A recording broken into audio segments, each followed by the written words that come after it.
Hello friends, good evening. मैं शिवानी गुप्ता स्वागत करती हूँ आपके अपने यूट्यूब चैनल दक्ष स्टडी सेंटर में। दोस्तों, आप सभी कैसे हैं? आशा है कि आप लोग स्वस्थ होंगे, मस्त होंगे और अपने एग्जाम के लिए अच्छे से तैयारी कर रहे होंगे।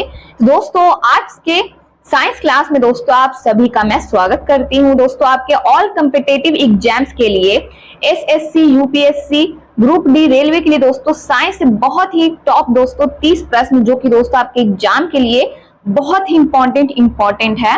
दोस्तों, आप प्रतिदिन शाम 7 बजे क्लास को आप जरूर से ज्वाइन करें और वीडियो के अंतिम समय तक अवश्य बने रहिए ताकि एग्जाम के लिए दोस्तों एक भी प्रश्न आपके नजरों से छूटे ना। और 30 प्रश्नों में से दोस्तों 20 प्रश्न का आप सही आंसर आप अपने कमेंट बॉक्स में जरूर से जरूर बताइए। दोस्तों, ध्यान देंगे आज के हम लोग साइंस क्लास के पहले प्रश्न की ओर, जो कि हमारा पहला प्रश्न है। ध्यान देंगे, प्रतिध्वनि का कारण क्या है? बताइए। ध्वनि का परिवर्तन, ध्वनि का अपवर्तन, ध्वनि का अवशोषण या फिर ध्वनि का चाल। तो बताइए इनमें से इस प्रश्न का हमारा सही आंसर क्या होगा। दोस्तों, बहुत ही इंपॉर्टेंट क्वेश्चन है, तो दोस्तों जल्द से जल्द अपने कमेंट बॉक्स में जरूर से जरूर बताइए इनमें से इस प्रश्न का हमारा सही आंसर क्या होगा कि प्रतिध्वनि का कारण क्या है। बताइए। दोस्तों, इनमें से इस प्रश्न का हमारा सही उत्तर हो जाएगा एप्पल, ध्वनि का परावर्तन।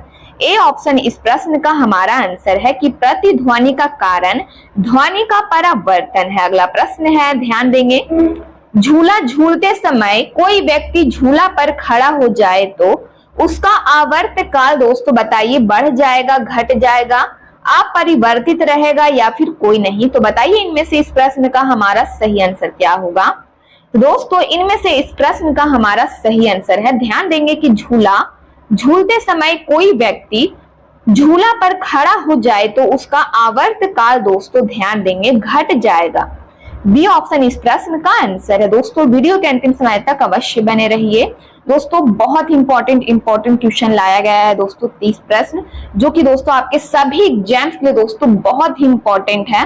साइंस से दोस्तों यही सारे प्रश्न आपके एग्जाम में पूछे जाएंगे, इसलिए दोस्तों आप वीडियो के अंतिम समय तक अवश्य बने रहिए। यदि दोस्तों अभी तक आप इस वीडियो को लाइक ना किए हो तो लाइक आप अवश्य कर ले। दोस्तों, ध्यान देंगे हमारे प्रश्न की ओर कि यदि झूले पर एक व्यक्ति के स्थान पर 2 व्यक्ति बैठ जाए तो आवर्त काल बताइए। दोस्तों, यदि झूले पर एक व्यक्ति के स्थान पर यदि ध्यान देंगे दोस्तों 2 व्यक्ति बैठ जाए तो उसका आवर्त काल कितना होगा। बताइए क्या होगा। बढ़ जाएगा, घट जाएगा, अपरिवर्तित रहेगा या फिर कोई नहीं। तो बताइए इनमें से इस प्रश्न का हमारा सही आंसर क्या होगा। दोस्तों, ध्यान देंगे आवर्त काल ध्यान देंगे अपरिवर्तित रहेगा। हमारा सी ऑप्शन इस प्रश्न का आंसर है। अगला प्रश्न है, ध्यान देंगे फ्रेंड्स कि सेकेंडी पेंडुलम का आवर्त काल कितना होता है। बताइए। सेकेंडी पेंडुलम का आवर्त काल होता है दोस्तों, बताइए इनमें से क्या होगा। ए में है 1 सेकेंड, 2 सेकेंड, सी में है 3 सेकेंड, डी में है 4 सेकेंड। तो बताइए इनमें से इस प्रश्न का हमारा सही आंसर क्या होगा। दोस्तों, इनमें से इस प्रश्न का हमारा सही आंसर है 2 सेकेंड। ध्यान देंगे सेकेंडी पेंडुलम का आवर्त काल 2 सेकेंड होता है। हमारा बी ऑप्शन इस प्रश्न का आंसर है। इस प्रकार ध्यान देंगे कि कोशिका नली में जल का ऊपरी सतह होता है। दोस्तों, बहुत ही इंपॉर्टेंट क्वेश्चन है। बताइए अवतल होता है, उत्तल, समतल या फिर कोई नहीं। बताइए इनमें से इस प्रश्न का हमारा सही आंसर क्या होगा। ध्यान देंगे इनमें से इस प्रश्न का हमारा सही आंसर क्या है। बताइए कि कोशिका नली में जल का ऊपरी सतह होता है। दोस्तों, बताइए इनमें से क्या होता है। अवतल होता है, उत्तल, समतल या फिर कोई नहीं। तो इनमें से इस प्रश्न का हमारा सही आंसर दोस्तों उत्तर होता है। बी ऑप्शन इस प्रश्न का आंसर है। अगला प्रश्न है कि द्रव का घनत्व अधिक होने पर पृष्ठ तनाव दोस्तों बताइए। ध्यान देंगे बढ़ जाता है, घट जाता है, अपरिवर्तित रहता है या फिर कोई नहीं। तो बताइए इनमें से इस प्रश्न का हमारा सही आंसर क्या होगा कि द्रव का घनत्व अधिक होने पर पृष्ठ तनाव दोस्तों बताइए बढ़ जाता है, घट जाता है, अपरिवर्तित रहता है या फिर दोस्तों डी में है कोई नहीं। तो इनमें से इस प्रश्न का हमारा सही आंसर हो जाएगा, ध्यान देंगे बढ़ जाता है दोस्तों, बिल्कुल सही है। एप्पल इस प्रश्न का आंसर है। अगला प्रश्न है कि पारे को जब एक बर्तन में रखा जाता है तो ध्यान देंगे मेनिस्कस होता है बताइए अवतल, उत्तल, समतल या फिर कोई नहीं। तो इनमें से इस प्रश्न का हमारा सही आंसर है। यदि दोस्तों आप बी ऑप्शन उत्तल इस प्रश्न का आंसर चूज किए हैं तो आपका आंसर बिल्कुल सही है। अगला प्रश्न है कि ऊंचाई बढ़ने से वायुमंडलीय दाब दोस्तों बताइए स्थिर रहता है, घटता है, बढ़ता है या फिर कोई नहीं। तो बताइए इनमें से इस प्रश्न का हमारा सही आंसर क्या होगा कि ऊंचाई बढ़ने से वायुमंडलीय दाब दोस्तों बताइए इनमें से क्या होगा।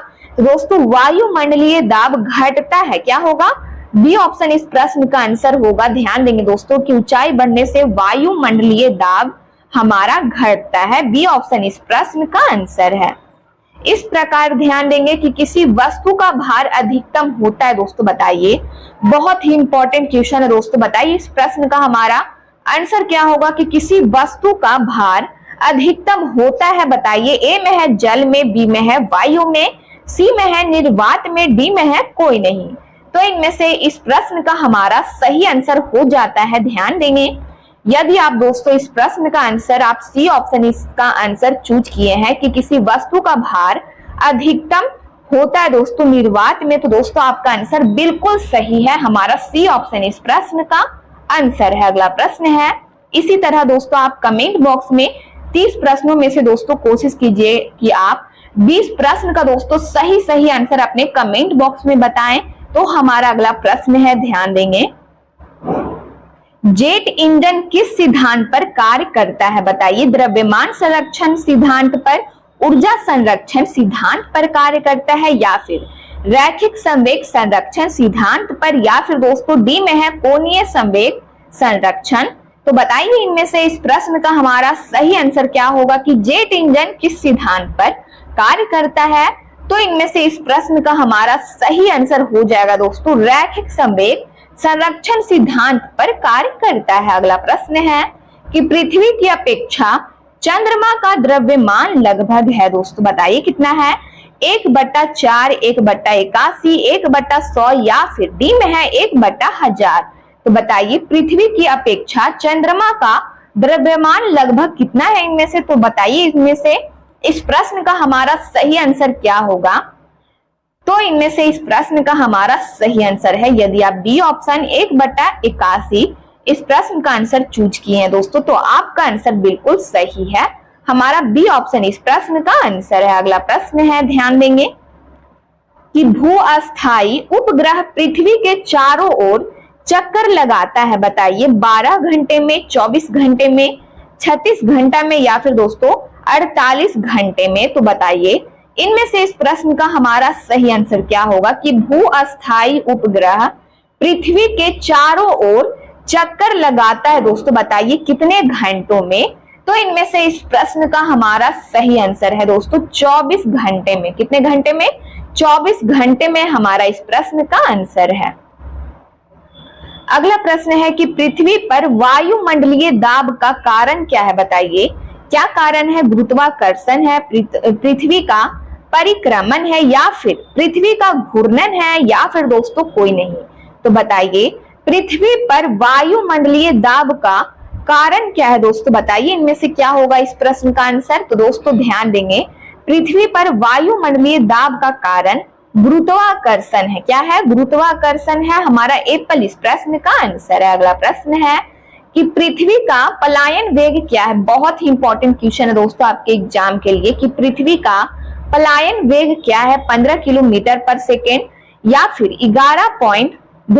2 किलोमीटर पर सेकेंड या फिर 21.1 किलोमीटर पर सेकेंड या फिर दोस्तों ध्यान देंगे 7.0 किलोमीटर पर सेकेंड। तो बताइए इनमें से इस प्रश्न का हमारा सही आंसर क्या होगा कि पृथ्वी का पलायन वेग हमारा क्या है इनमें से। तो दोस्तों ध्यान देंगे हमारा बी ऑप्शन 11.2 किलोमीटर पर सेकेंड हमारा इस प्रश्न का आंसर है। अगला प्रश्न है कि जब कोई वस्तु ऊपर से गिराई जाती है, ध्यान देंगे जब कोई वस्तु ऊपर से गिराई जाती है तो उसका भार होता है दोस्तों बताइए परिवर्तनशील होता है। बताइए दोस्तों क्या होगा, बी में है अपरिवर्तनशील या फिर दोस्तों सी में है शून्य या फिर डी में है कोई नहीं। तो बताइए इस प्रश्न का हमारा सही आंसर क्या होगा कि जब कोई वस्तु ऊपर से गिराई जाती है तो उसका भार होता है दोस्तों परिवर्तनशील यानी बदलते रहता है, या फिर अपरिवर्तनशील होता है, शून्य या फिर कोई नहीं। तो इनमें से इस प्रश्न का हमारा सही आंसर क्या होगा, बताइए जल्द से जल्द इस प्रश्न का आंसर। दोस्तों देर न कीजिए, जरूर से जरूर इस प्रश्न का आंसर आप कमेंट बॉक्स में कोशिश कीजिए कि आप इस प्रश्न का सही आंसर बताएं। तो इनमें से इस प्रश्न का हमारा सही आंसर हो जाएगा, ध्यान देंगे दोस्तों, जब कोई भी वस्तु दोस्तों ऊपर से गिराई जाती है तो उसका भार परिवर्तनशील होता है दोस्तों, बदलते रहता है उसका भार। तो हमारा एप्पल इस प्रश्न का आंसर हो जाएगा। अगला प्रश्न है, ग्रहों के गति के नियम को किसने प्रतिपादित किया था दोस्तों, बताइए। बहुत इंपॉर्टेंट क्वेश्चन है फ्रेंड्स कि ग्रहों के गति के नियम को किसने प्रतिपादित किया था, बताइए। न्यूटन ने, केपलर ने, गैलीलियो ने, या फिर डी में है कोपरनिकस ने। तो बताइए इनमें से इस प्रश्न का हमारा सही आंसर क्या होगा कि ग्रहों के गति के नियम को किसने है जो दोस्तों प्रतिपादित किया था। तो दोस्तों इनमें से इस प्रश्न का हमारा सही आंसर हो जाता है केपलर यानी बी ऑप्शन। इस प्रश्न का हमारा आंसर हो जाएगा दोस्तों केपलर। केपलर ने ही दोस्तों ग्रहों के गति के नियम को प्रतिपादित किया था। हमारा बी ऑप्शन इस प्रश्न का आंसर है। इस प्रकार बने रहिए वीडियो के अंतिम समय तक। ध्यान देंगे हमारा अगला प्रश्न है कि एक जेट इंजन, ध्यान देंगे एक जेट इंजन किस सिद्धांत पर कार्य करता है दोस्तों। हमारा ध्यान देंगे रिपीट क्वेश्चन है लेकिन ऑप्शन दोस्तों अलग है। ऑप्शन क्या है, अलग है। तो दोस्तों जरूर से जरूर इस प्रश्न का आंसर आप अपने कमेंट बॉक्स में बताइए कि एक जेट इंजन किस सिद्धांत पर कार्य करता है, बताइए। वस्तु का संरक्षण सिद्धांत पर, शक्ति का संरक्षण सिद्धांत पर, या फिर सी में है कोणीय आघूर्ण का संरक्षण सिद्धांत पर कार्य करता है, या फिर दोस्तों डी में है रैखिक संवेग का संरक्षण। तो बताइए इनमें से इस प्रश्न का हमारा सही आंसर क्या होगा। तो इनमें से इस प्रश्न का हमारा सही आंसर हो जाएगा, ध्यान देंगे दोस्तों हमारा रिपीट क्वेश्चन था कि एक जेट इंजन, ध्यान देंगे एक जेट इंजन किस सिद्धांत पर कार्य करता है। तो दोस्तों हमारा ऑप्शन इनमें से सही आंसर क्या होगा दोस्तों इन ऑप्शनों में से। तो दोस्तों डी ऑप्शन बिल्कुल सही है। डी ऑप्शन दोस्तों इस प्रश्न का आंसर है कि रैखिक संवेग का संरक्षण सिद्धांत पर कार्य करता है। इस प्रकार ध्यान देंगे कि एक गेंद को क्षैतिज से कितने कोण पर फेंकने पर, ध्यान देंगे दोस्तों, अधिकतम क्षैतिज दूरी तय कर सकेगी, बताइए। 0 डिग्री कोण पर, 90 डिग्री कोण पर, 45 डिग्री या फिर 60 डिग्री। तो दोस्तों जल्द से जल्द इस प्रश्न का आंसर बताइए कि एक गेंद को क्षैतिज से कितने कोण पर फेंकने पर दोस्तों अधिकतम क्षैतिज दूरी है जो दोस्तों तय कर सकेगी। तो बताइए कितने कोण पर फेंकने पर दोस्तों, बताइए इनमें से क्या इसका आंसर होगा हमारा। दोस्तों सी ऑप्शन बिल्कुल सही आंसर है कि एक गेंद को क्षैतिज से, ध्यान देंगे 45 डिग्री कोण पर फेंकने पर अधिकतम क्षैतिज दूरी तय कर सकेगी। हमारा सी ऑप्शन इस प्रश्न का आंसर है। अगला प्रश्न है कि वायुमंडल में बादलों के तैरने का कारण क्या है, बताइए। दोस्तों बहुत ही इंपॉर्टेंट क्वेश्चन है दोस्तों आपके एग्जाम के लिए कि वायुमंडल में बादलों के तैरने का कारण क्या है, बताइए दोस्तों। ताप के कारण, वेग या फिर दाब है, या फिर घनत्व। तो बताइए जल्द से जल्द इस प्रश्न का आंसर हमारा क्या होगा। तो दोस्तों इनमें से इस प्रश्न का हमारा सही आंसर है, यदि आप डी ऑप्शन घनत्व इस प्रश्न का आंसर चूज किए हैं कि वायुमंडल में बादलों के तैरने का कारण घनत्व है, दोस्तों आपका आंसर बिल्कुल सही है। डी ऑप्शन इस प्रश्न का आंसर है। अगला प्रश्न है कि गैस के अणुओं की गतिज ऊर्जा किस ताप पर शून्य होती है, बताइए। गैस के अणुओं की गतिज ऊर्जा किस ताप पर शून्य होती है, बताइए। ए में है 0 डिग्री सेल्सियस, या फिर -273 डिग्री सेल्सियस, 100 डिग्री सेल्सियस, या फिर दोस्तों डी में है, ध्यान देंगे 100 के। तो बताइए इनमें से इस प्रश्न का हमारा सही आंसर क्या होगा कि गैस के अणुओं की गतिज ऊर्जा किस ताप पर शून्य होती है। दोस्तों इनमें से इस प्रश्न का हमारा सही आंसर हो जाएगा, ध्यान देंगे -273 डिग्री सेल्सियस बिल्कुल सही है। तो दोस्तों बी ऑप्शन इस प्रश्न का हमारा आंसर है। अगला प्रश्न है कि पारे का तापमापी किस ताप तक प्रयुक्त हो सकता है, बताइए। 260 डिग्री सेल्सियस या फिर ध्यान देंगे 100 डिग्री सेल्सियस तक प्रयुक्त हो सकता है, या फिर सी में है 360 डिग्री सेल्सियस, 500 डिग्री सेल्सियस। तो इनमें से इस प्रश्न का हमारा सही आंसर क्या होगा बताइए। तो दोस्तों सी ऑप्शन बिल्कुल सही आंसर है कि पारे का तापमापी 360 डिग्री सेल्सियस ताप तक प्रयुक्त हो सकता है।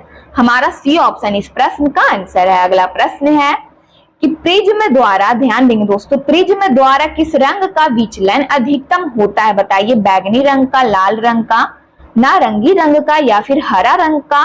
तो इनमें से इस प्रश्न का हमारा सही आंसर है दोस्तों। ध्यान देंगे कि प्रिज्म द्वारा किसी रंग का विचलन अधिकतम होता है। दोस्तों बताइए किस रंग का विचलन है जो अधिकतम होता है। तो इनमें से हमारा कौन सा रंग होगा बताइए। तो दोस्तों ध्यान देंगे हमारा एप्पल इस प्रश्न का आंसर है कि प्रिज्म द्वारा बैगनी रंग का विचलन अधिकतम होता है। हमारा एप्पल इस प्रश्न का आंसर है। अगला प्रश्न है किसी गैस में उत्पन्न ध्वनि तरंग सदैव होती है बताइए। अनुदैर्घ्य होती है, अनुप्रस्थ, अनुप्रगामी होती है, या फिर विद्युत चुंबकीय होती है। तो बताइए किस गैस, ध्यान देंगे किसी गैस में दोस्तों उत्पन्न ध्वनि तरंग सदैव होती है। दोस्तों बताइए इनमें से क्या होती है। तो इनमें से इस प्रश्न का हमारा सही आंसर है कि किसी गैस में उत्पन्न ध्वनि तरंग सदैव दोस्तों अनुदैर्घ्य होती है। क्या होती है? तो अनुदैर्घ्य होती है। एप्पल इस प्रश्न का आंसर है। अगला प्रश्न है ध्यान देंगे कि किसी स्थान पर पृथ्वी के चुंबकीय क्षेत्र के क्षैतिज व, ध्यान देंगे, ऊर्ध्वाधर घटक बराबर है तो उस स्थान पर नति कोण कितना होगा। उस स्थान पर दोस्तों नति कोण कितना होगा बताइए। 0 डिग्री, 30 डिग्री, 45 डिग्री, या फिर 60 डिग्री। तो इनमें से इस प्रश्न का हमारा सही आंसर क्या होगा कि किसी स्थान पर पृथ्वी के चुंबकीय क्षेत्र के क्षैतिज व, ध्यान देंगे, ऊर्ध्वाधर घटक बराबर है तो उस स्थान पर नति कोण कितना होगा। तो दोस्तों ध्यान देंगे उस स्थान पर नति कोण, इनमें से इस प्रश्न का हमारा सही आंसर है 45 डिग्री होगा।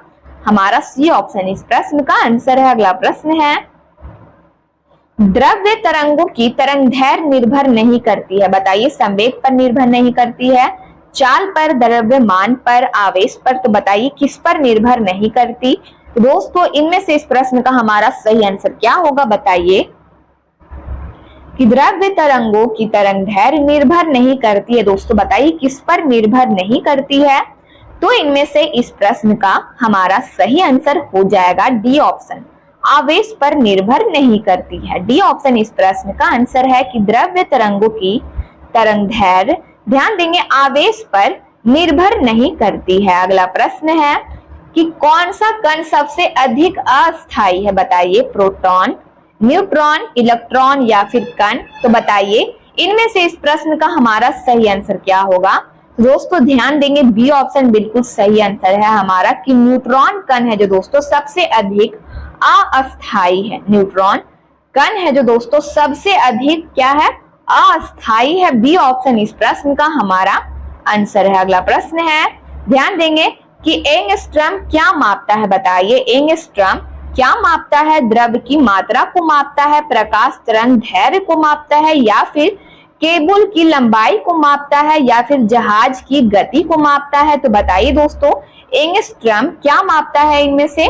दोस्तों इनमें से इस प्रश्न का हमारा सही आंसर है प्रकाश के तरंगदैर्घ्य को मापता है। बी ऑप्शन इस प्रश्न का हमारा आंसर है। इस प्रकार दोस्तों ध्यान देंगे हमारे अगले प्रश्न की ओर कि श्यानता की SI मात्रक हमारा क्या होगा। SI इकाई हमारा क्या होगा दोस्तों बताइए। पॉइज, पास्कल, वॉट, या फिर कोई नहीं। दोस्तों बताइए श्यानता की SI इकाई इनमें से हमारा क्या है। तो दोस्तों इनमें से इस प्रश्न का हमारा सही आंसर है पॉइज है। क्या है?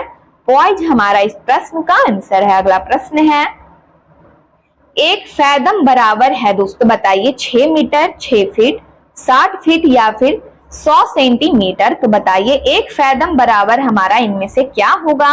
तो दोस्तों इनमें से इस प्रश्न का हमारा सही आंसर है यदि आप बी ऑप्शन 6 फीट इसका दोस्तों इस प्रश्न का आंसर आप चूज किए हैं कि एक फैदम बराबर 6 फीट है। तो दोस्तों आपका आंसर बिल्कुल सही है। अगला प्रश्न है कि टाइपराइटर के आविष्कारक कौन है बताइए। साकली, पास्कल, सोल्स, या फिर दोस्तों डी में है वाटरमैन। दोस्तों बहुत ही इंपॉर्टेंट क्वेश्चन है कि टाइपराइटर के आविष्कारक इनमें से कौन है। तो दोस्तों इनमें से इस प्रश्न का हमारा सही आंसर हो जाएगा यदि आप सोल्स इस प्रश्न का आंसर चूज किए हैं सी ऑप्शन। दोस्तों आपका आंसर बिल्कुल सही है कि टाइपराइटर के आविष्कारक सोल्स है, हमारा सी ऑप्शन इस प्रश्न का आंसर है। तो दोस्तों आज की क्लास का यह हमारा लास्ट प्रश्न था। यदि आप इस चैनल को पहली बार विजिट कर रहे हैं तो चैनल को बस सब्सक्राइब कर ले, बेल आइकन को ऑल में प्रेस कर ले, वीडियो को लाइक करना ना भूले, अपने स्टडी ग्रुप में जरूर से शेयर कर ले। कमेंट बॉक्स में आप लोग अपनी प्रतिक्रिया देते रहते हैं, इसके लिए दिल से धन्यवाद। यदि दोस्तों आपको जनरल साइंस का पीडीएफ चाहिए तो दिए गए नंबर पर व्हाट्सएप करें और आपको महाराज सर के द्वारा पीडीएफ प्रोवाइड करा दिया जाएगा। तब तक के लिए मिलते हैं नेक्स्ट वीडियो में। स्वस्थ रहिए, मस्त रहिए। जय हिंद, जय भारत।